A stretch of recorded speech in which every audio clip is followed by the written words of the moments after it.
Yeah, so like to give you perspective, it's kind of like close to Flat Rock, Taylor, Riverview, uh I'm still new to the area Wyandotte. of Detroit, man. Still new to the area Yeah, because it's I'm not. still Detroit pretty much, but I know like some people say if you're not from these, specific areas, Yeah, it's not yeah, you have Detroit, just So like I'm like, I don't want no smoke with that. Like, yeah, I'm not even gonna, you no know. with the name so a lot of people are like that. Uh, Yeah. yeah, so tell us a little bit about your upbringing in Detroit, and when did you fall in love with the game of basketball? Like, who introduced you to the game of basketball, and where did your passion for the game of basketball begin? So answer your first question, first part, upbringing. Grew up, got my mom, my dad. I have a older sister, an older brother. Then it's me. Then I have a little brother and a little sister. So it's five of us in total. Um, I would say I started playing ball, kind of fell in love with it around five. I was introduced to the game of basketball through my dad. My dad played high school, college, and a little bit professionally. Um, but I think my dad is definitely one that influenced and kind of gave me the kind of put the ball in my hand. And just over time, I kind of fell in love with it. Yeah. Yeah, that's where did your dad like your dad? Did he have like an overseas career, like a professional career? Like, was he playing like abroad or? Yeah. So now, well, back then it was called the CBA. So like now that would be like your before the G League Okay. overseas. So that was kind of like that kind of deal. So a little bit professionally.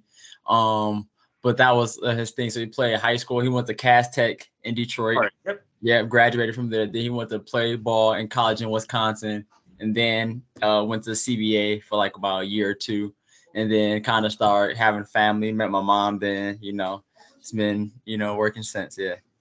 Yeah. Okay. So I guess the buckets are in your genes, man. You come from a like a sports family, right? Yeah, man. Something like that, man. Something like that. Okay. So you're a born hooper. I like that. I like that. Hmm. So so question number two. So in high school, you said you were obviously on rank, and we know your little brother Elisha Warren plays at Western Michigan. So is there ever a big brother little brother rivalry, and does that bring the best out of you? Like, Oh man, you know it is, man. You know how you growing up, you anyone that has siblings, you go back and forth, whether it's about something from sports to yeah, t-shirts to you wearing my hoodie, stuff like that. So it's always been like a back and forth thing. But at the root of it is, it's love, it's good competition. So he has learned from me and I have learned stuff from him. But growing up, we even have an older brother that we all still to this day argue want to about be like, right? who would win in one-on-ones, who's the better shooter, who's the better ball handler. So just healthy competition, but definitely it does bring competitive edge out of each other. Yeah, like you do you ever like Joe Alicia like your younger brother Alicia said, man, hey, I'm coming for your neck, man. Just because you're at Western Michigan, man, like don't think I'm not coming up, man. Like I'm ascending. Like, do you ever let them know, like, hey, man, like you're not gonna leave me in the back burner, man. I'm coming right there. Like Oh, I'm trailing right behind you. Like, do you I ever? mean, uh, I don't really look at it like that. I look at it like, man, I'm still big bro, So he's on his path, I'm on mine. So it's not like I'm coming for you kind of thing.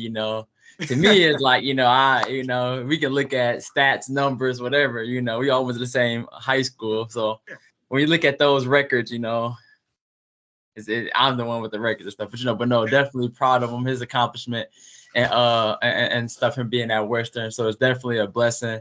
But whatever God has for me, that's what I would be. But no, I'm just looking to get better, every day. But I'm definitely proud of him, and I just hope he can keep going, keep going. Okay, Yeah.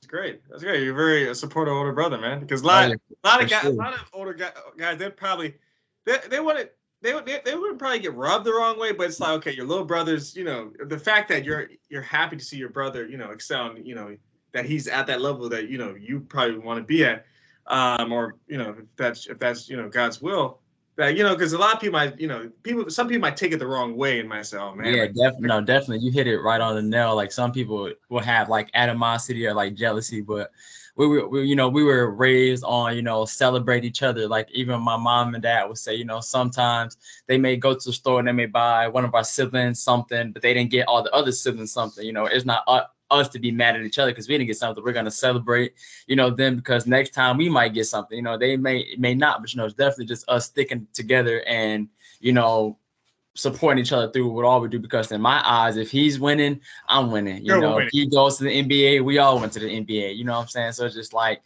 if one of us can go, we all are there. So, you know, definitely just got to keep supporting. And I wish that more people would, you know, support their siblings, you know, in that kind of way.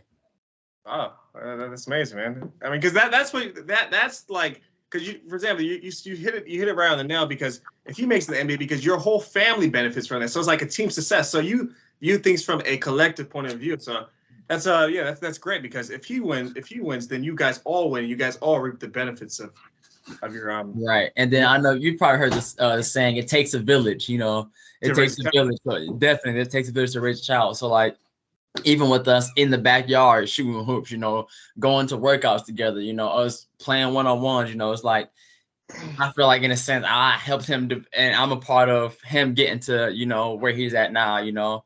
My sister supporting him, you know, each little thing is a part of, you know, his journey where he is now. So like I kind of just said, just those small things, you know, imparting and helping him on that journey to where he is now. You know, it's like a sense like we all kind of put something in. So if one of us wins, we all win.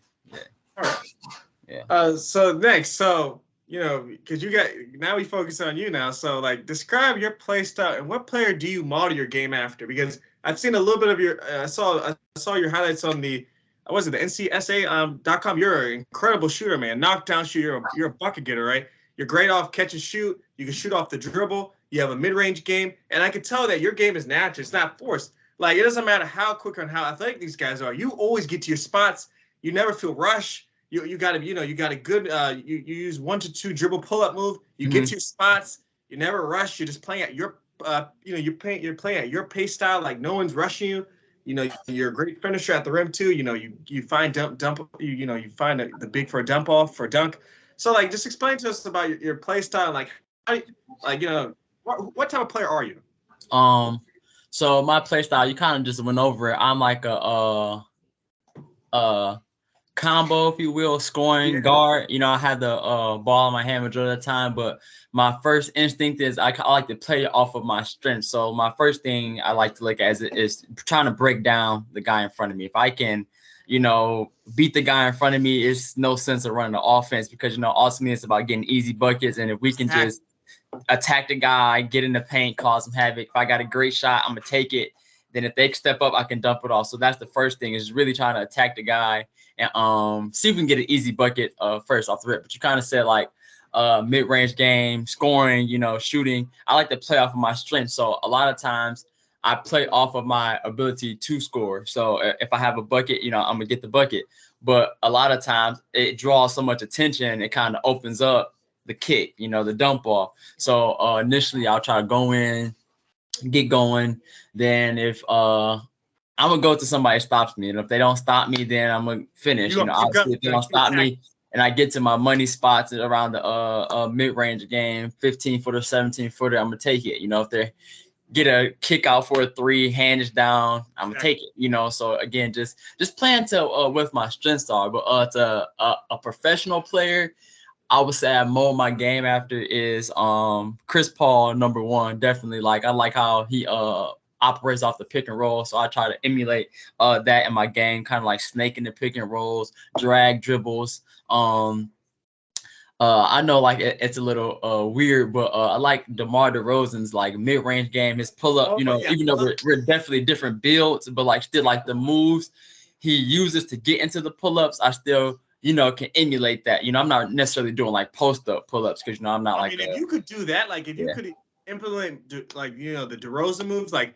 you know, for example, the shot fakes, getting the defender up in the air, and, you know, he bites off of that, and then getting to the free throw line. Oh man, you'd be deadly, man. Like, dropping like 25, man. Like, so yeah, definitely, man. So that DeRozan, man, will help you on your game, man. DeRozan's a bucket. Yeah.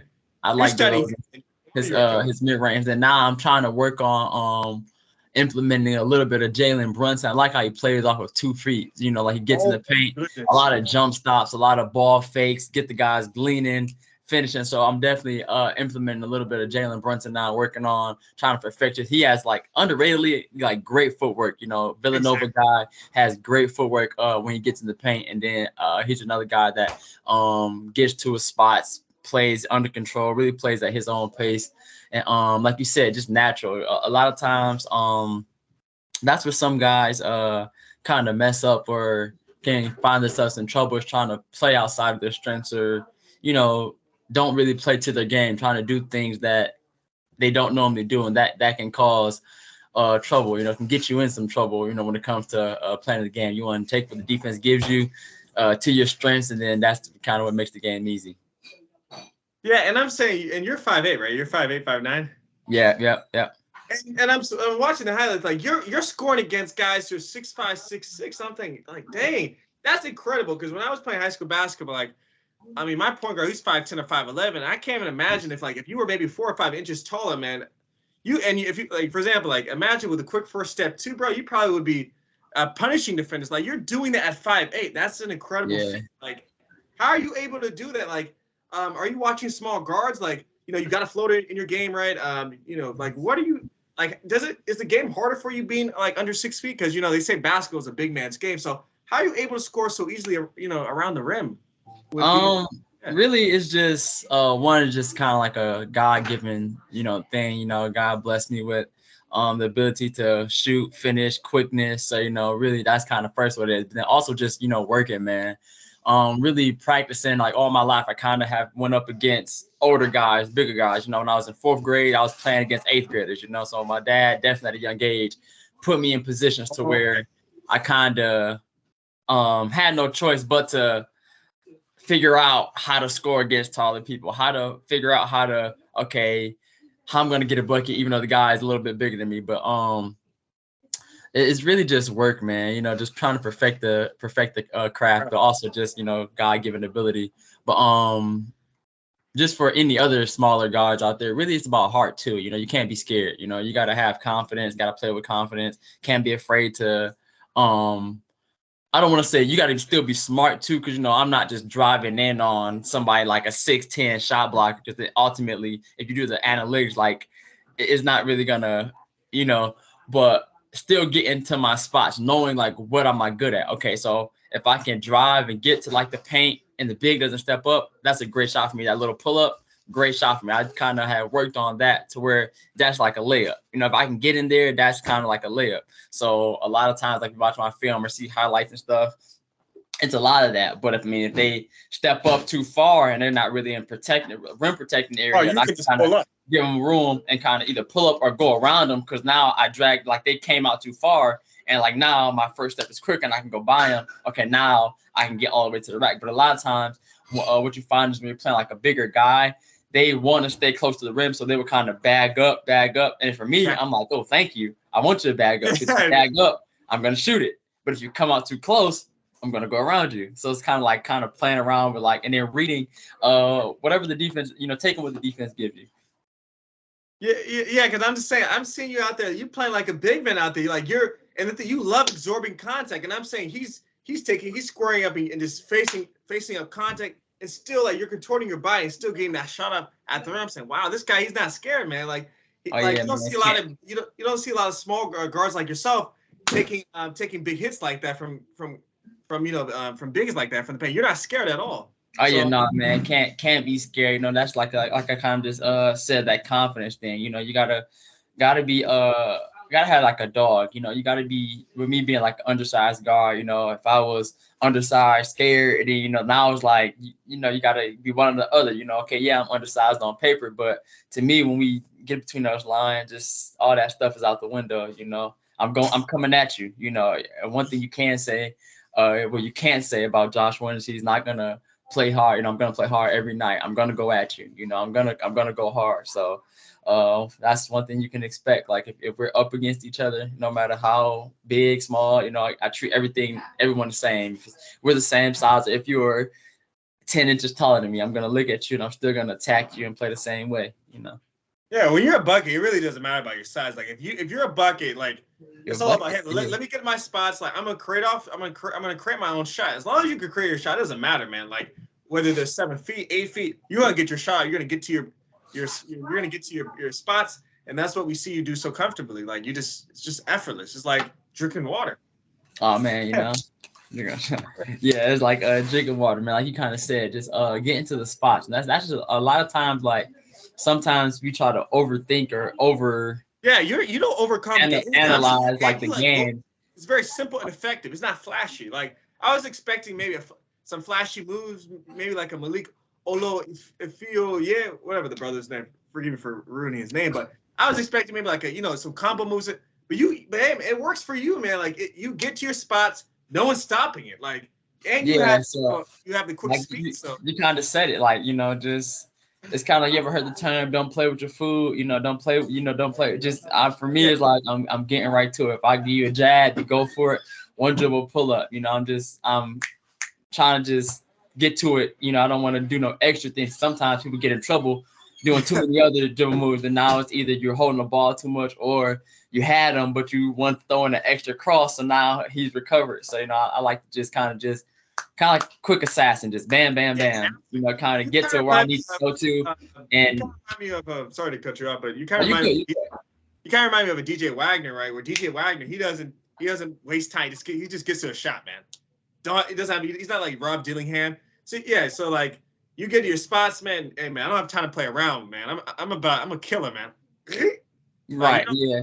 And then I know like if I can get to a certain spot, and it's kind of like second nature. Like me, it's just kind of like if I can get here, then it's like kind of dead in the water. Like I got here, and I'm gonna just do what I do, what I've been doing, what I've practiced. So it's just a matter of kind of picking spots and getting there. So now I'm trying to take my game to that level, like of that next level where it's like I'm not really playing for just kind of like if I can get to the spot, like I don't know, like for example, like Kobe, he knew that if he can get to a certain spot, that is raps. If I can get to this elbow, shimmy, turn around, whatever I got to do, I got here. You messed up by letting me get here. So that's kind of what I'm trying to take my game to really just get into the spots, and then it's my sweet spots, and then just elevating and knocking it down.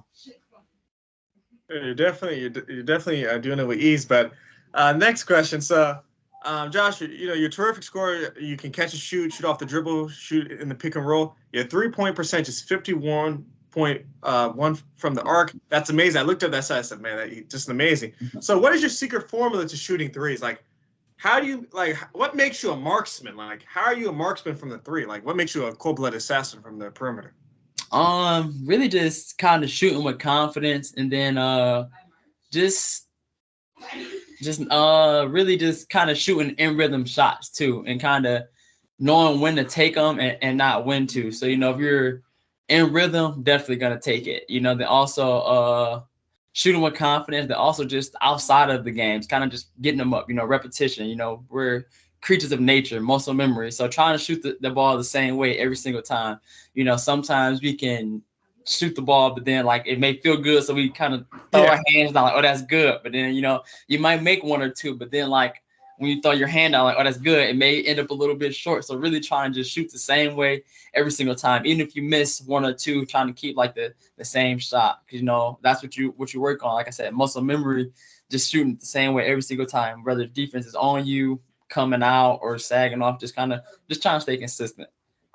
So do you have like I saw something with JJ Wright? Do you have like a regimen, like how many threes you have to make before a game? Like what's your training routine when it comes to like shooting threes? Like do you like can't even leave the gym without like before you can't leave the gym until you make 300 threes? Like what's your training regimen? Like what do you do to like master shooting from the three? Like do you have a regimen or Really, I would more so say like in the off season, I kind of had like a more of like a strategic, like okay, trying to get up this many shots, this many makes in a day.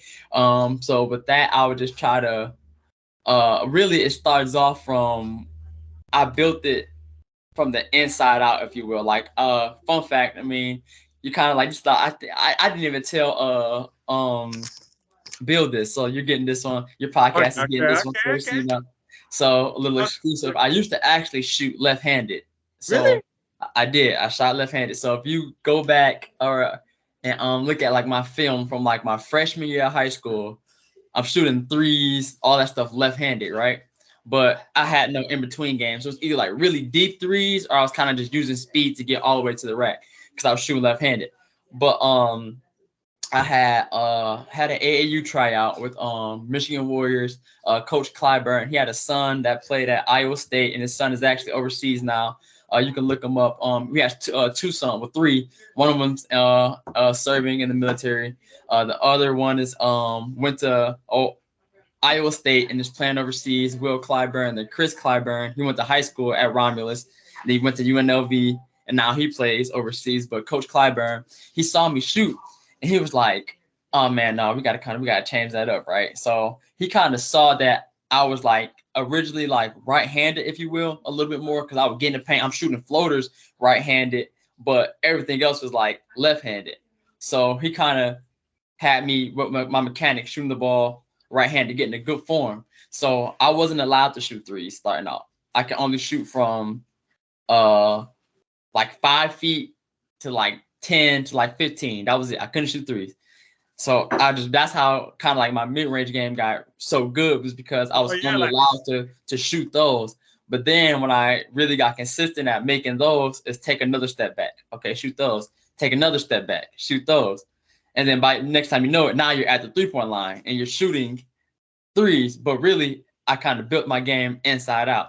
So okay. You started and you started mastering the fundamentals. Do a lot of players that you play alongside, are they mastering their craft? Are they taking it seriously, or is this just like, hey man, I'm gonna freak out, I'm just gonna dunk on you? Like, are these guys are they like looking at the smaller details like yourself, or they're just going with the play, I'm a freak out? For me, I think that's from my observation personally, from what I'm seeing now, I really don't think that guys are really studying and becoming really good at the basics anymore. That's just my perspective, my observation of it. It's true. I see a lot of guys now. I mean, if they're like I don't know what they're putting in milk, food now, but like every kid now is they're coming out their third grade, they're 6'4", 200 pounds, windmill and stuff like that. So it's kind of like the detail to the craft is not really, it seems like it's not needed, but ultimately, if you want to keep getting better, it definitely is needed. But I mean, you have kids they're throwing out rankings in the third grade. Kids are already dunking and stuff like that. So they feel like I don't have to work because I'm going up. I'm just so much better than where I am now. But a lot of times we can't focus on our now. We have to try to prepare for our next. What are we getting to? Yeah, I'm in tune with what's going on now, but I'm the best player in my region now, but that doesn't give me the rest of the people in the state or out of state or people I'm going to have to go against on the next level. So yeah, you may be the man in your little bubble, but you have to work like I'm nothing compared to everyone else, around me. So I don't really think a lot of people pay attention to like the details, small things like that. Like I think like, guys that are in the armed forces, they do like push-ups, jumping jacks, they do the basic things, but they just get really good at basic things. Then they add like combat training on top of that, but at the root of it, it's just basic things. So I think it's like a principle. Basketball is the same way. Get really good at the basics, like footwork, shooting, stuff like that, mid-range stuff like that, but then build off of that, and I think you'll be all right. Yeah, because that's what Kyrie Irving, and that's what we see him doing, right? Like, it looks flashy, but if you really look at the root of it, as what you're saying, Kyrie Irving, he's just mastering the fundamentals and adding a move to it. Because I heard him talking about how he said he can get anywhere on the floor without a dribble. He's just moving. He can move a defender with his hips. His I don't know if you saw that little audio clip of him. Like, he said he can move a defender with his hips. He can move a defender with his eyes. It's just really amazing. Like, he just masters footwork. He can shoot. He can do a floater with his left hand, right hand. He got an in back. He has in between game, a wraparound, a jab step, a snatch back. Just has everything in his arsenal. That's definitely, you said it. Should be. Yeah, no, I didn't mean to cut you off on that one, but like you definitely, you said it. Like Kyrie is a great example. I watch a little bit of his highlights and just him talking about how he approaches the game. Like his game is really footwork, jab, stuff like that, but he does have a lot of handle, but his handle just comes off of counters. Like, okay, I make this move, you go this way, now I'm gonna go here, and then he's just countering the move. But sometimes he doesn't even have to. Sometimes I think he does just play around just because he knows he can. But a lot of his moves are just counters. So, okay, if I cross and you go this way, I'm going to come back the other way, then hit you with a tween snatch. And then now I'm at the rack and you're all the way at the free throw line still. So he has a lot of great, he has a counter for everything. So like any way you try to play him is the most skilled point guard of all time, man. I would say a top 3 offensive player of all time. MJ, Kobe, and Kyrie. I think he's in that conversation. MJ, Kobe, and Kyrie. I think those are the 3 greatest, scorers of all time. I'm not mad at that list. I'm not mad at it. Surprised. Okay. I'm not mad at it. Like all those guys are definitely like offensive are juggernauts. But I mean, it's names you can throw in there. That's why I'm saying like I'm not mad at it. Okay. It's so many like now it's so many great scorers that are. Is Shaq? Is he in that list? Well, first greatest scorers, just like. Yeah. From our talk the other day. That's funny. Yeah. No, not really. I mean, like if you were just talking about just numbers, like in scoring, I mean, then you're gonna just have to say like Kareem, LeBron, just off of number stuff like that. But as far as like moves to get into scoring and like effective scoring, I would take MJ, Kobe, Kyrie. Gotta put KD in there. Yeah, KD. Then, I forgot that's a good one. That's a good one. A lot of people say that he's a better scorer than MJ. And it's kind of true in a way because we never saw anybody who's 7 feet like him who could handle the rock, like shoot. I mean, he does the same move. He does this crossover. It's like a simple little killer crossover, and then he gets into a shot. But I would definitely I would put Kevin Durant, and then like if you're trying to compare like him and Jordan to scoring, I mean Jordan really didn't shoot threes because around the time the 3-ball really wasn't really popular, but Kevin Durant is a pure 3-level scorer, gets to the rack, mid-range 3-ball, and he even can shoot a deep 3, so. And he has a post game too. He doesn't really use his post game. So he definitely is very offensively skilled. Now I'll even throw Carmelo Anthony in there as one of my like top 10 all-time scorers, I like Melo when it comes to scoring the ball too. Yeah, and then next question. So we know about your team, Wayne County, the Wildcats, right?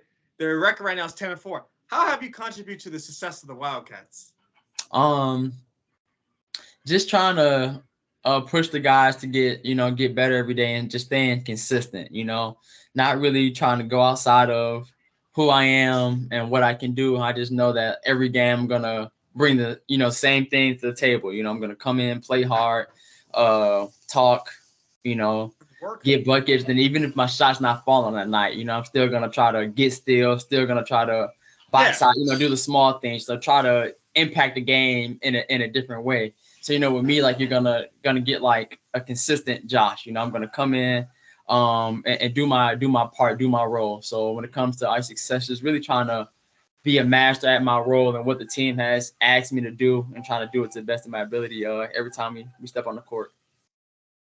And the thing too, so like, what type of guy are you in the locker? Are you the glue guy that brings everybody together? Are you are you vocal on the team? Like, are you like, do you ever at any time like get frustrated with the players? Like, you might, I'm not saying you have to cuss them out, but do you ever like, hey, hey, bro, you need to get back in the game. Like, bro, that was the wrong move. Like, bro, like you're holding the ball too long, man. Like, oh, that's a bad shot, right? Like, what type of player are you in the locker room? Are you the guy who galvanized the troop? Like, what type of role you play in the locker room? Are you the guy who gets advice? Like what role do you have in the locker room? Oh yeah, so and for us in the locker room, I'm more like of a guy that's like definitely a leader on the team. So if I see something that's wrong, I definitely would address it. But really like the glue guys that are kind of like keep it together, like keep the locker room like funny, stuff like that. Like it's like different type of guys. You have guys that like are serious, when it's time to go. I'm kind of like on the serious side, I know when assassins. Assassins. Yeah, like I know like when to kind of joke and when to be serious. Some guys just like, they're joking all the time, like, hey, all right, come on, let's lock in. So like I'm one of the guys like, hey, all right, it's time to go. Let's lock in. Let's get going. Let's think about what we have to do and let's go and execute. But definitely like if it's just like a practice or something, we after we get our work in, I'll I'll lighten up the move, throw a joke in there, do something silly, you know, just to get the guys laughing and all of that. But definitely, Yeah, that leads to my next question, right? How competitive our your practices are? Because they always tell us this, right? And I've learned this from being, you know, a basketball player too, right? If your practices are not competitive, you're not going to win. Like if you're not going 100% at practice, your practices should be harder than the game. Actually, I even think Michael Jordan even said that. So, like how hard are your practices? Are you going at your plays? Do you guys trash talk?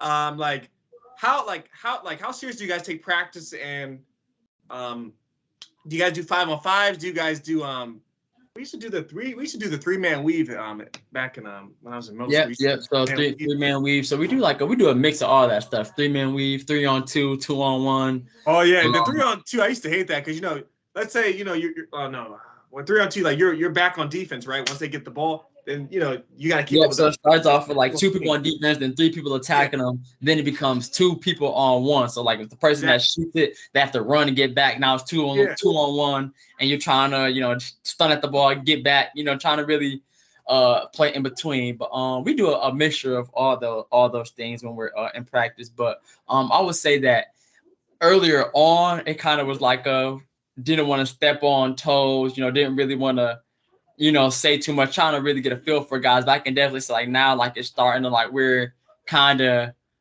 getting to that point where it's like, you know what, we're really starting to go at it, trying to challenge each other. Because, you know, earlier on we had like we had dropped like 2 games, really our first 3. So we had lost the tough in our first game. And then our second game, our next 2 games, I actually couldn't play because I was I had a car accident.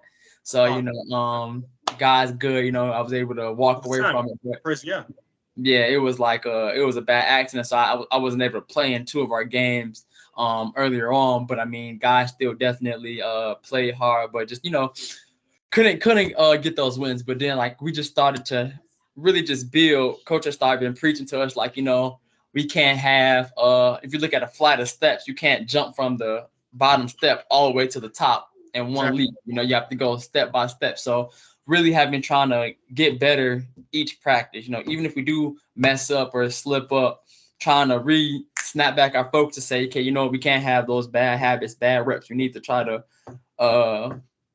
get better at everything. But now, like, it's starting to get like that. You know what? Let's really. Now we see the turnaround. Now we see the shift, right? Yeah. So I definitely think we're building towards something, and, you know, I'm excited. We have a great group of guys. Just really got to just keep working. You know, keep our heads down. You know, and just really focus on getting better. All right. So what areas of your game do you still need to improve on, and like what are some of your biggest strengths and weaknesses? I mean, yeah. Some areas of my game I think I can work on would definitely be that can take me to the next level is really just being consistent, and I don't want to say making because there's no such thing as a perfect player, but really just like how do I word it? Really just perfecting like the small things all the time, you know, like, okay, if we're coming down, making the right reads and stuff like that, that would really like take me to the really next level. You know, I'm pretty good at it, but I really want to be great at it, if you get what I'm saying. Yeah. Like, really you're not satisfied. You're not satisfied with the level you're at right now. You want more.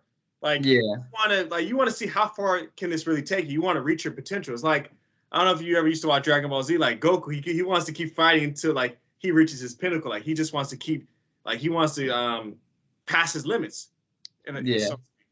So I think that's definitely an area I can work on. You said like you said strengths and weaknesses, or just like what's strengths and weaknesses. Like, and another question, right? As a small guard, do you ever feel like players are ever pinpointing you out so they can take you to the rim because you're a smaller guard? Do you see that a lot? Oh, definitely. I mean, like, that's you're gonna see that. You even see it in high school, college, even in some pro level. You know, pro teams. That's what happened to Isaiah Thomas, right? Thomas, so the defense So the defenses are definitely gonna try to post you up, stuff like that. But I mean, it's just a matter of really thinking 2 steps ahead. Okay, if I know that they're gonna try to post me up. I'm really not gonna try to drop down to the block area. So if they do like an exchange, I'm just gonna send the guard down and I'll just stay out and guard, because I can guard a big, outside the perimeter. Because I mean, a lot of times bigs are not really known to dribble. If they put the ball down, they're putting it down right in front of me. So like I have a easier ability to take it because they're putting it, right in front of me. But then like if they try to go down, okay, now I'll just talk to the big, like, hey, switch back, because the guard is coming back up. So then I'll just pick them up when they come back out to the 3-point line. So really just trying to not put myself in positions to where I can get posted up. But I mean, if it does happen, you just fight to front and then trust that your teammate's gonna have your back, so I'll help them try to lob it over the top. Like your big man, they better be playing help defense, man. Because for example, like there's been times where you've stopped a big man from scoring, right?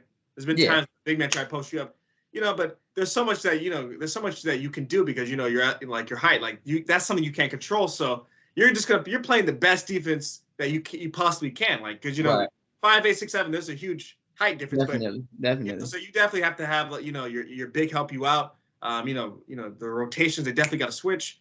But I do see you're very deceptive. You get a lot of steals. Like when a big man's dribbling, like you do do you watch Jose Alvarado, the guy from the Pelicans, where Grand Theft Auto. Yeah, like kind of like you said, that's where like that team aspect comes into the game. So like if that like guys are definitely gonna try to they're gonna try to post me up, stuff like that. I mean, I'm gonna fight, not just let them post me up. I'm gonna fight the front, but I gotta trust that my backside they're gonna have help. But then to speak on, like you said, Grand Theft Auto, guy from the Pelicans, he has a lot of steals. And I haven't got a steal where like I hide out of bounds and come in, and steal it. Nothing like that, like he does. But definitely, bro, if you did that, bro, you be getting like 10 steals a game. I don't know. I might try that next game. I might try it. We're gonna try to see how the game is going. Because I'm telling you, no point guard, no facilitator is ever gonna anticipate that if you come right behind them. Yeah. And he definitely has a way of perfecting it. I mean, it works for him. But definitely just defense is kind of like a mindset thing. It's like it's a mentality, I mean, sure, if you have athleticism, it definitely helps out. But really it's really about positioning and really just like the will of, I'm not gonna let you score. I don't want you to score. So it's really just like a mindset thing. But yeah, just playing hard, and then just I have quick hands, so really trying to time. Like I do a lot of timing, like dribbles. So if I look either watching film or just kind of see how you brought the ball down the last 2 times, like I'll count dribbles. So if you go 1, 2, cross, pass, okay, 1, 2, cross, drop. Like trying to see what do you do. Okay, if you always go cross, then you're about to drive. Like I trying to see like what is your move? Like what's your next thing? Sometimes you do get beat a little bit because you could guess wrong or you overcommit to it. But then a lot of times you may guess right and bite on it, and they put the ball right there in front of you. So I get a lot of steals just from kind of anticipation, and then really just counting like, okay, 1, 2, poke, or just kind of just give them a little stunt to see what they do. Because sometimes you just jump at them and really like I'm not trying to reach, but if I just jump at you, a lot of times people kind of fumble it and they may dribble off their own foot or whatever, and they might just dribble it out, and then now you can just take it. So really just trying to make the ball handler uncomfortable, if you exactly will. You want it, for example, as what you said, getting steals is all about anticipation and timing, counting the dribbles. You probably know where, for example, you're probably studying the guard, you're playing man to man, or you're playing zone coverage where his go-to moves, so you study those go-to moves. And then, you want to, for example, if he's right-handed, right, and his weak hand is his left hand, you want to always force him left. And then, for example, if he swings the ball to his right hand, then you can sweep and get a steal. So it's all about anticipation and timing. So the next question is, what in your basketball career, who's been the toughest player you've had to guard, whether it be high school or college? Ooh, toughest player. Who's giving you buckets? Who's dropped like 40 on your head? Like who's like the scariest matchup you had to go against? It could be high school, college. The crazy thing is that like I don't even know who the kid was. We were on the AAU circuit in Texas, right? We were playing this Adidas Gauntlet team. Like I don't Adidas Gauntlet? Yeah, we were in Texas, and like I don't that crazy like I don't even know. I just remember he was guard, had like some dreads, about 6'2".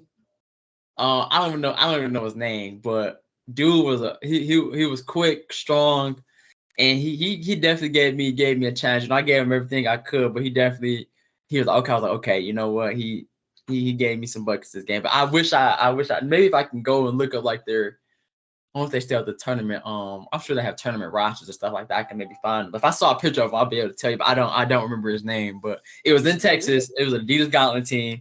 And I can tell you. So if you're out there and you see this guard, you know I owe you one. Yeah, you got to get him back for that. Is Yeah. this a guard? Is he in the league? Is he D1? Is he playing overseas? Like, I don't even know. Haven't kept up with him. Like I said, like I didn't know, like when you're playing AAU, it's not like high school or college where like you kind of have like a scout report. You may know, like if you know the team that you're playing, you may know, okay, they have such and such. He plays for this team. I knew him because he played high school here. And you kind of already have a scout already made out because you know these guys. And sometimes it's like these teams are from Wisconsin or these teams from Utah. You really don't know who they are until like you get there. It is like, okay, now you have to go against them. So it really wasn't like you have like your game plan going into it. Maybe if you can see that team playing like maybe the day and then say, okay, we have them on schedule for tomorrow, you might be able to get them in. But with AAU, it's not really like a lot of scouting going on beforehand. So, if it was, then I would have known, like had a little more, idea of what I needed to do instead of trying to figure it out, in the game. Oh, because and another thing too, right? You guys play so many games in a day, right? And Yeah, because man. you play against, you guys are traveling, across the nation. You may not know the player in Iowa or that player in Wisconsin, as opposed to playing in high school basketball, where you have a scouting report. You already know who that player is. You guys probably go to the same schools, similar camps.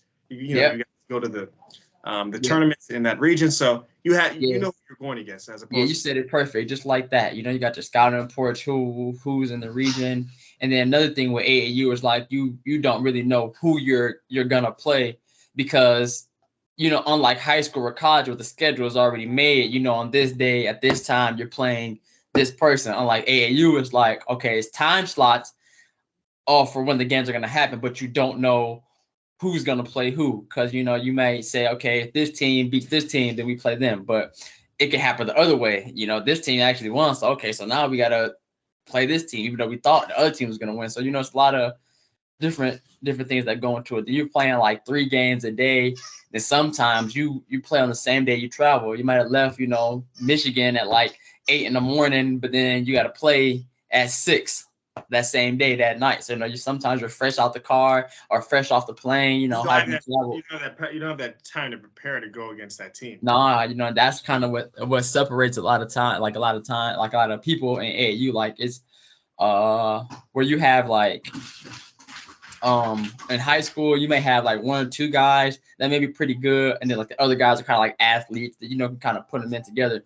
But a lot of times in AAU is like everyone 1 through 12 on that roster is like a basketball player. So like everyone is pretty good. So even though you don't have a lot of time to prepare, it's like you still have like that. A lot of guys are still skilled enough to where like they can still have good games, even though they didn't have necessarily as much time to practice, unlike in high school where it's not as much talent on one team. Yeah, so AAU for you, so there was so you played against so you're saying AAU, the atmosphere was more competitive than high school. I do hear a lot of players, because in high school you may be lucky enough to go against maybe one player in your region that might be a 3-star or 4-star recruit, but when you're going to AAU, it's just saturated with talent too. So you're actually getting better playing AAU basketball because you're going against the top players in the country, as opposed to just playing against playing against the average Joe Schmo in high school. Yeah, definitely. Like it's a lot of perceptions that go around about AAU. I would say that to anyone that is looking to play AAU, I would say definitely try to get with an organization that is integratable too, because some people are just just being honest, making some teams just to get money, and just as a money grab. But definitely do your research. And there's some teams out here that are actually like good, that actually play meaningful in meaningful tournaments, that are actually good. it's different levels of AAU. So, you have some people say, yeah, I play AAU, but they're playing at the local gym against local people. So technically you're saying you play AAU, but really you're just playing a glorified high school game again, if you would, because you're still seeing the same people and the same thing, unlike where you're playing like in an organized organization. They're taking you and you're in actually good tournaments where it's like, okay, scouts are actually here, and you're seeing all of the different people in your class and you're all under the same roof playing. Some games you get to match up against them. So definitely, like, it's a lot more talent when it comes to organized or these like good AAU teams with a good program. You're gonna see talent everywhere. You may feel like, okay, I'm the best player at my high school, but when you go to an AAU tryout, you could be like the seventh man in the rotation, where you go from being the best to where now like you're number 7 on the depth chart, because it's like that. It's guys out here that are like, they can do the same thing you can do or more. So definitely you have to have that extra competitive edge to work harder and get better, because it just shows you too, kind of how we talked about earlier on during the interview, like, it's guys out here working. So when you're in AAU, it's like everyone's under the same roof. So it's like you can see, man, where's this kid from, man? Missouri, what? And he's out here getting buckets, and you may never even heard of him or never even saw him, but that just lets you know, like, okay, we're in the same class, so later on down the road we can be competing for the same scholarship. So it just kind of gives you perspective on and that's the thing, right? Because there's very few D1 scholarships that they're giving out to everyone. So so it's like, I hate to say it, it's like everyone's fighting for that scholarship. So it's like it's war out here. Oh yeah, for sure. It's great basketball on whether you're like JUCO, NAIA, D2, D1. Like, I know some D2 guys that would give some D1 guys buckets. I know some NAIA guys that would give D2 and some, D1 guys buckets. So really, it's a lot of great basketball on all different levels. So, it's challenging to get scholarships out here. But I mean, if you have the drive, you have the commitment, and if you have the work ethic, you can it's enough schools to where you can find somewhere to go. But it's just a matter of are you willing to stay consistent and put in the work to play? Yeah, because growing up, right, we hear this myth, right? If you don't make it D1, you're a failure. I was talking about that with Mr. Baker. Mm-hmm. And that's not the case, because there's a lot of guys, as you just said earlier, at the NAA level or D2, D3 that can bowl. A lot of it's like, I hate to say it's situational. Like, let's say you don't have the best grades and now you're at JUCO or you're at D2.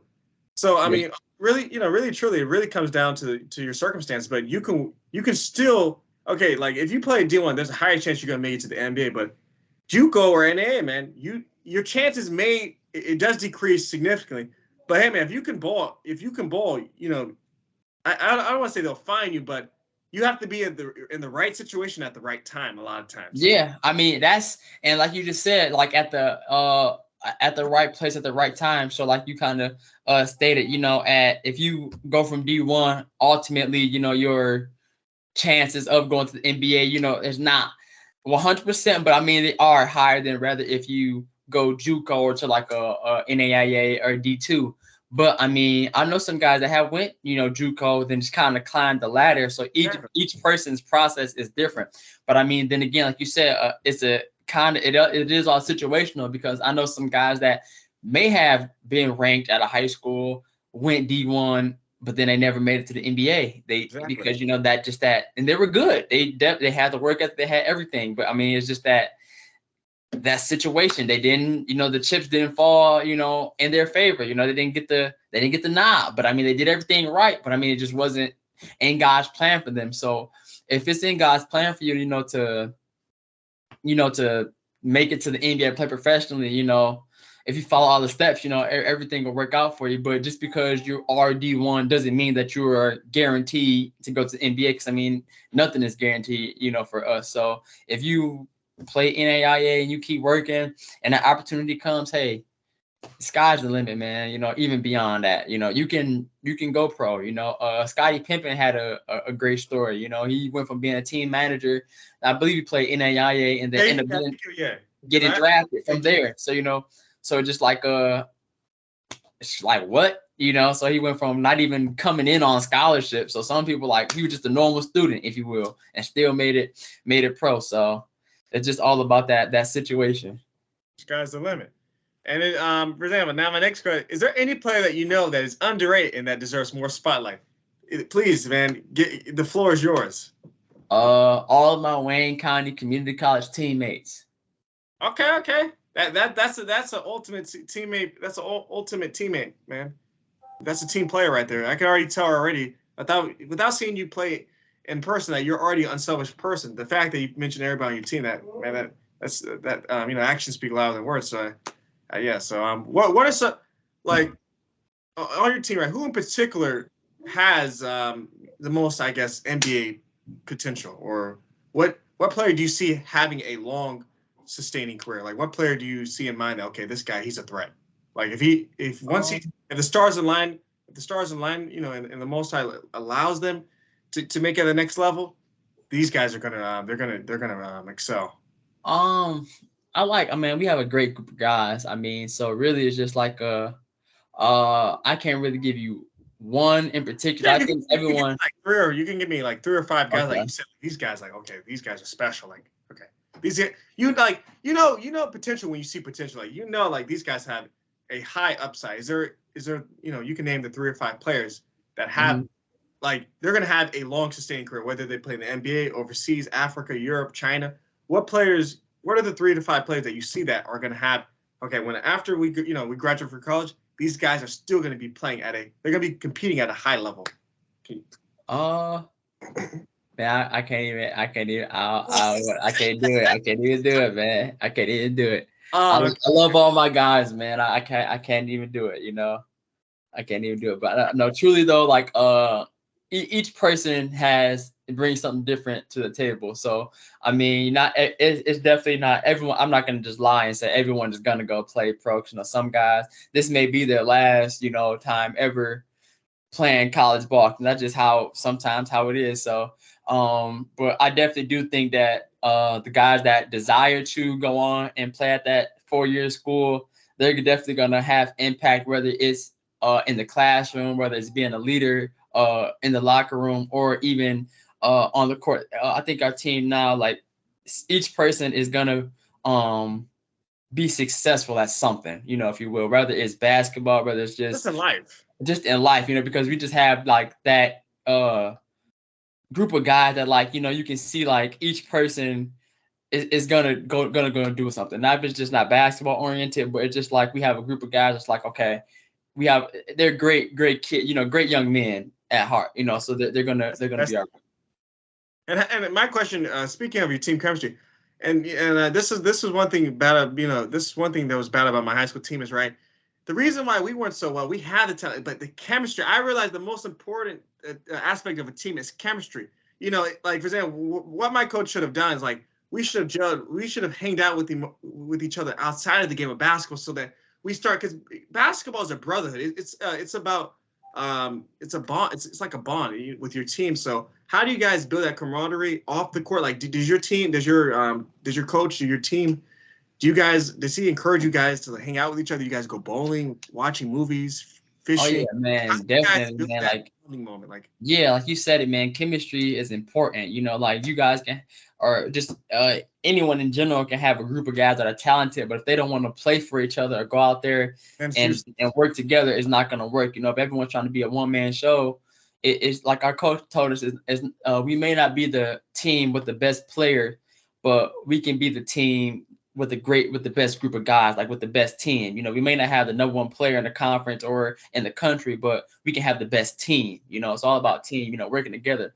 So when it comes to chemistry, definitely like we go bowling together, hang out. Like earlier in the season, we had one of the teammates invited everyone over, and we had watched the Bengals versus the Dolphins play. We ordered some wings and stuff. Just kind of hung out, outside of the court. We can see each other every day in practice, but just like you really get like the true, feeling You of get to really see who they are outside of who's who, outside of, the court. Even sometimes on the weekends we'll go meet up at the gym, get some shots up together, kind of just trying to see each other outside of, that practice time, or though, those couple of hours throughout the day when we see each other and we know what to expect, but I want to see what you're like when we're not talking about basketball, like getting a different side of each other. Yeah. So ultimately, like when it's, fourth quarter, 2 minutes left in the game, I know I got like a brother next to me, we're working together.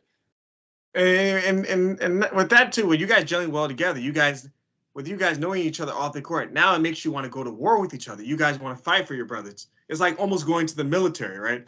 Right. And then also chemistry can help out too, at like understanding play style and understanding emotions, like non-verbals. Like, okay, I can look at my teammates and say, okay, you know what, he's a little.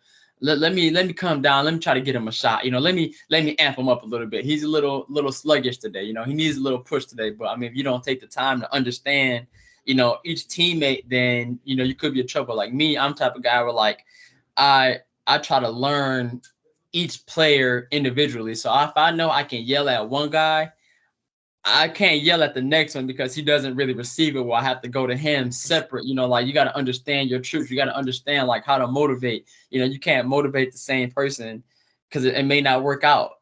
So do you guys build each other up? Like you guys never like, because this is why I had like in high school, so many guys, right? They'll put like a player down, a teammate of, they'll put a player down to elevate themselves up. So like, because you don't want to, because I had this experience in high school, right, where there was these certain guys on the team that they would hang out with this certain guys and kind of like leave the other team like excluded, right? So do you guys like lift each other up? Are you guys encouraging each other? Like, oh yeah, man, definitely try to lift each other up, man. Be there for each other, because ultimately we're all we got. It's us versus everybody. Sometimes when coach is yelling at one player, we all would try to encourage, that one guy and bring him up, because we know tomorrow we may be the one getting yelled at and we will want the same, the same type of encouragement. So, really just trying to be there for each other, encourage each other, one another, but then also trying to hold each other accountable. If you are, out here not going hard, hey man, pick it up a little bit, but it's all out of love. It's not to try to bring you down so I look good.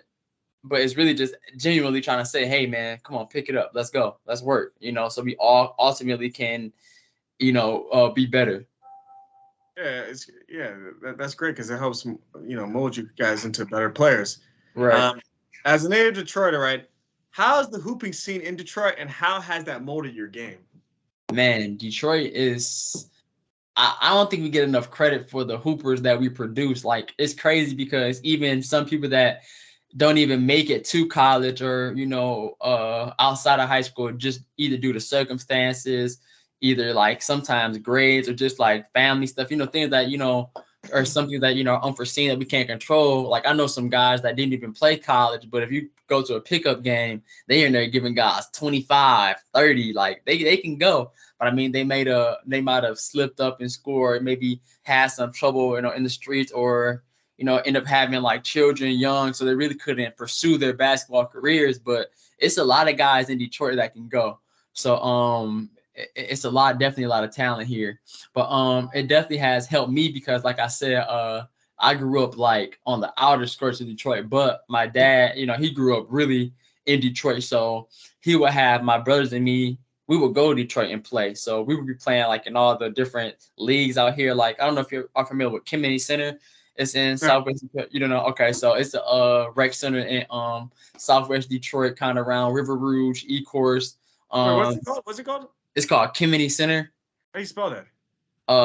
Kemmeny. Kennedy. So you can look it up. Kennedy Center. I think it's the spelling of it, but it's something like that. But it's in Southwest. So we will go down, play there. Then we'll even play at Saint Cecilia. Joe Dumars. I think they tore down Joe D is the other one we'll go to. But just trying to, see, got to kind of get a feel for everyone around. Cause like I said, like out here, like where I stay now, like I'm from Woodhaven, so like we'll be out here just smacking, busting everybody out here, but we weren't content with just trying to, at a young age, like we'll be thinking, oh yeah, we're good, we're doing this and that. But I mean, my dad, he would know that, okay, this is just this area. But I mean, there's guys in the city, east side, west side that are like, just as good as you, or even better right now. So you can't be content and comfortable with work, like or where you are now. You got to keep working. So he'll make sure that we'll go and play and get a feel for everyone. So it's like, well, later on down the line, you're not shell shocked. You're like starstruck, like when you up against guys that are just as good. Like a lot of times, I've seen guys that are playing against lesser competition, and they think they're so good. Then when they play against guys that actually are dogs, they crumble and they can't do nothing.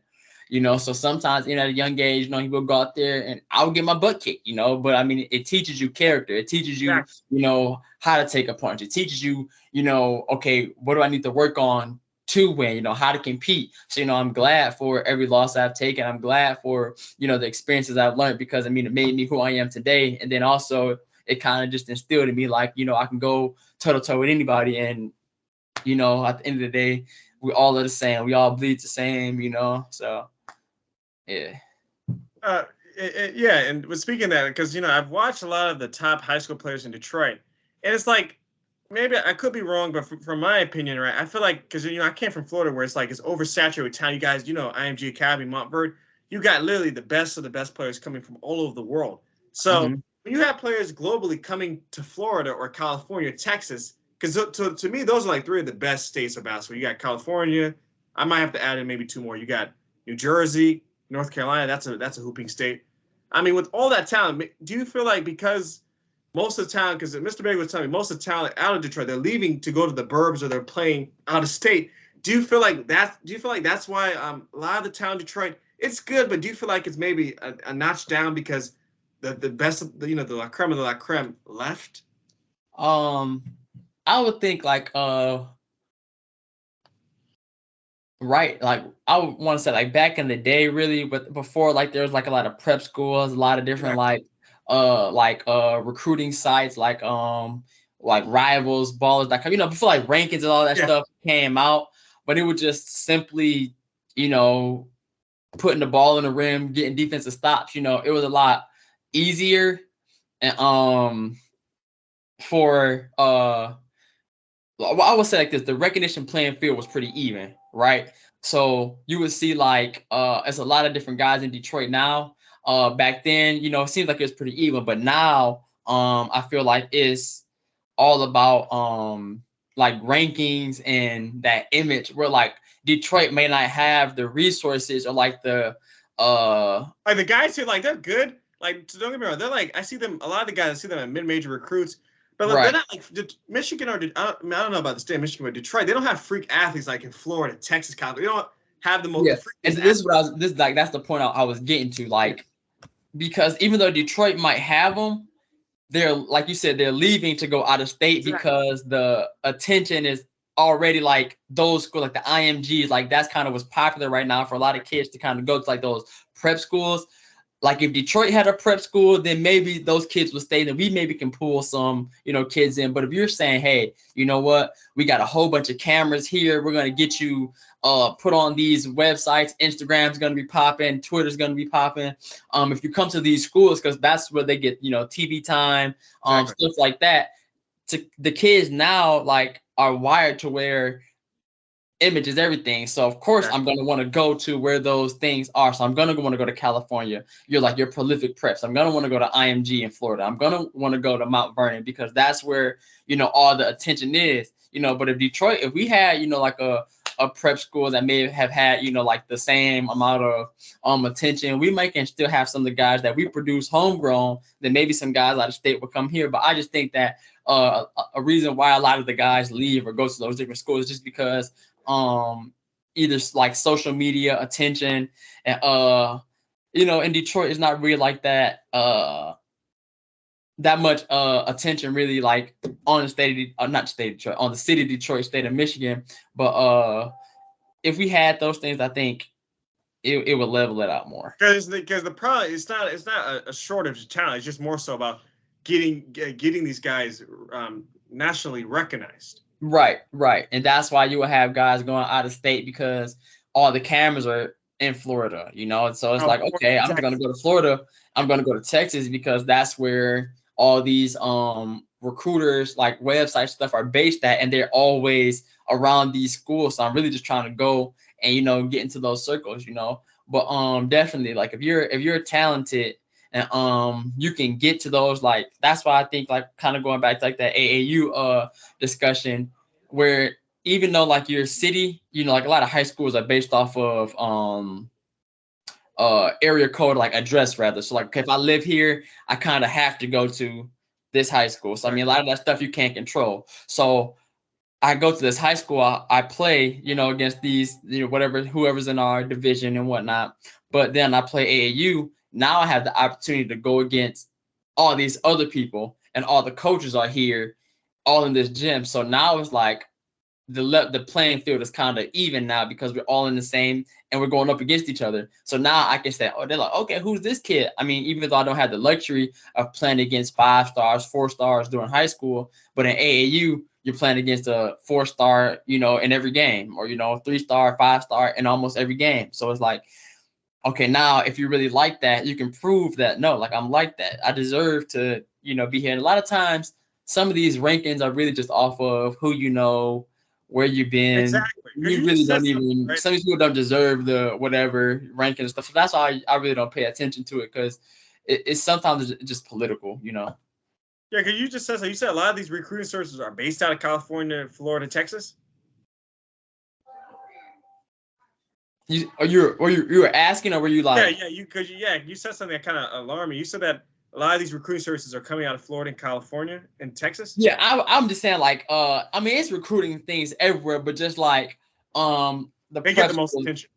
They get the most attention because, one, I mean, if you have Florida and Detroit, you know, if you put them together, I'd rather live in, you know, people say they'd rather live in Florida just because of weather, stuff like that. I'll take Detroit. I'll take Detroit, man. I mean, hey, that's a Detroit native answer, but you know me, I like the cold, but I don't love the cold. Like if I can have between good weather, I'm going good weather, you know. But just like, you don't want to live in Florida, man. You know, besides the good weather, there's not really much to do, man. Unless you're going to Tampa. Okay. Well, thank you for informing me on that. But I would say, okay, don't quote me on the recruitings and stuff like that, but just my own, you know, looking at and observing, I feel like there's more attention with, like, when it comes to media and stuff like that in those states, because either a lot of celebrities have kids that play over there. Yeah. So like it's kind of like, okay, this is such and such a son, and then like they're playing on these teams, and now that's how we get discovered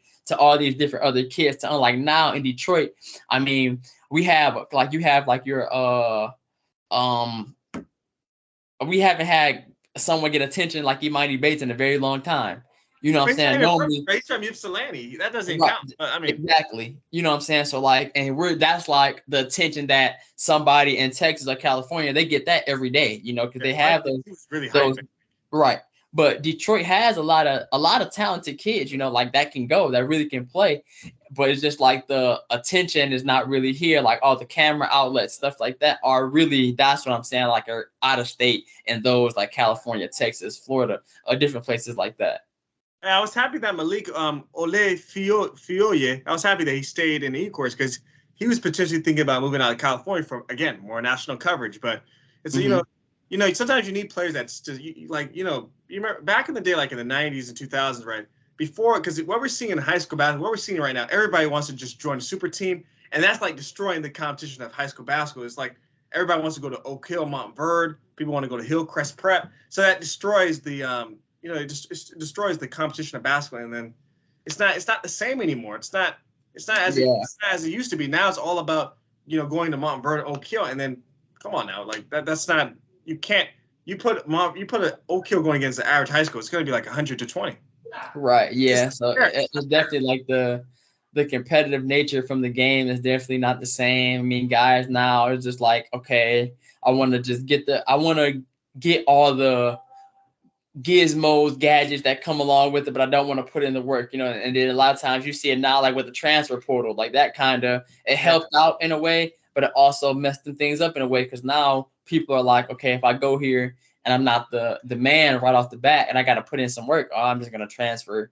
You know, if the coach is actually holding me accountable, oh, I'm gonna transfer. You know, so like. But then for some people, it's like, you know, they're able to transfer and play right away, so it works out in the favor. So it's like a up and down with it. But I mean, to go back to what you just said, a shout out to my little cousin, KJ Kenneth Morantz. He's a guard at E-Course, number 0. He's been doing his thing. That's your cousin? Yep. So we're not blood cousins, but I call him my little cousin because he went to Woodhaven, my high school, and he's like one of my little brothers, Elisha, one of his best friends. So like they grew up together from like elementary school till they're still, you know, he been over here plenty of time. And I call him right now, you know, he'll answer. But so I call him like my little cousin, but he's definitely doing his thing this year. Yeah, they're definitely a great duo between him and Malik Ola Fioye. Next question. So, why do you feel Detroit basketball is underrated? And is it because? Oh, I think I already. Okay, let me just. How deep of a run can Wayne County make in the postseason? What will be the biggest obstacle you guys will face to win a championship? Or because I mean, I put championship because that's the mindset of every team. Every team should have the mindset of winning a championship. It's like it's either a championship season or a bust. So yeah, definitely like this is the year for us to do it. We have a great group of guys, and we can go as far as, you know, God will allow us, but really our only obstacle is us. You know, it's just us. I mean, ultimately, I think when we look down the line, we look at the schedule, when we step on the court, you know, I think we can play with anybody, we can beat anybody, but it's just a matter of us executing, playing our game, and doing the things necessary to get a win. But truthfully, it's just us. Like we can stay consistent and play the right way and do what we do. I think we'll be very happy at the end of the season. Yeah, because I hate to say a lot of people will look down at Wayne County, like for example, Wayne County is always like perceived to be an underdog, and a lot of people, a lot of Detroiters, they would rather play at St. Clair Shores or Henry Ford. With that being in mind, there's you are representing, you and your team, you guys are representing Wayne County. So does that at all, like you guys have high expectations to live up to, because people already have like a kind of a negative energy of Wayne County in a sense, even though we know that's not the truth. So does that at all, like in your mind, like, hey man, I want to represent Wayne County, and I want to prove to them, man, hey, you made a mistake by not coming to Wayne County, and Wayne County, we're gonna create this culture of great basketball. We're gonna show that we are the best JUCO team in our county, man, and then we're gonna show, hey guys, man, you guys can come through Wayne County and be successful, and be the best program in the city. So do you ever at all feel like, okay, man, I have a chip on my shoulder because now we're representing Wayne County, and Wayne County doesn't get the respect that it utmost deserves? So do you ever at all think, okay, man, you're gonna put some respect on W3? Like, does that ever come through your mind? Man, definitely, man. Even like before I, went to before I signed with Wayne County, it was just like I, heard about it, heard rumblings about it, but for years it's just been like a underrated team. But I mean, really, they had some squads that could have did something, but just really couldn't get over the hump. But I mean, they did win a national championship, I believe, in 2014. Really? I think, yeah. So they had one, and not too long ago, but I mean, it still has been a long time since then. But definitely, like you said, it is a chip on our shoulder. Like, you know what? I know that the perception of Wayne County is that they're underrated, and it's a lot of we can't do it. But I mean, we definitely want to prove some people wrong. Want to prove them wrong. It's like we definitely got to prove some people wrong, but then also we want to prove those that believe in us right, because we do have some people that say, these guys can go. These guys, they are like that. So definitely just want to prove those right that have, still beside us. But I mean, definitely just got to keep working. And, I'm just excited. I think we can do something special this year. And next question. Lastly, tell the audience what you have going on with yourself, and where can they follow you on your social media platforms to follow the journey? So right now, Like we've been talking about on the podcast, I'm a guard at Wayne County Community College. Number 5, Josh Warren. Got school going on, working on my business administration degree. Also, I have a youth mentoring a group called Lace Up and Co. So you can find us on Instagram at Lace Up and Co. That's LACE UP then ANDCO, where we use basketball as a tool to kind of, help perfect skills and drills, then also give guys a positive, outlet to where we talk about mentorship, we talk about the importance of academics, try to talk about creating good habits, business plans, financial literacy, stuff like that. Trying to follow, make sure to follow. Repeat that again. So it's laser up. Lace, like a shoelace. Yeah, lace up. So lace up, LACEUP, then ANDCO. So Lace Up and Co. We got some videos and stuff up. So we do like training and all of that. But definitely trying to take that to the next level. But I also am involved at my church with a youth group called Radical and Radiant. So really, again, trying to be positive through my belief. But still trying to have fun, Joshua, he reminded me of Joshua in the Bible, son of Nun, man. This guy is. I could already tell from your aura, man. You just had you're like a positive influence. I can just tell from your aura. So yeah, man, keep doing man. I'm just trying to, man. There's a lot of negativity in the world right now. A lot of things going on that's just like crazy. But I mean, still trying to have a role models that are still like, that are in, sports that are still successful. Now we just have a lot of people that just look up to, no offense to like rappers and stuff like that, but I mean, like, some guys are not good. They're not good role models. Yeah, not good role models.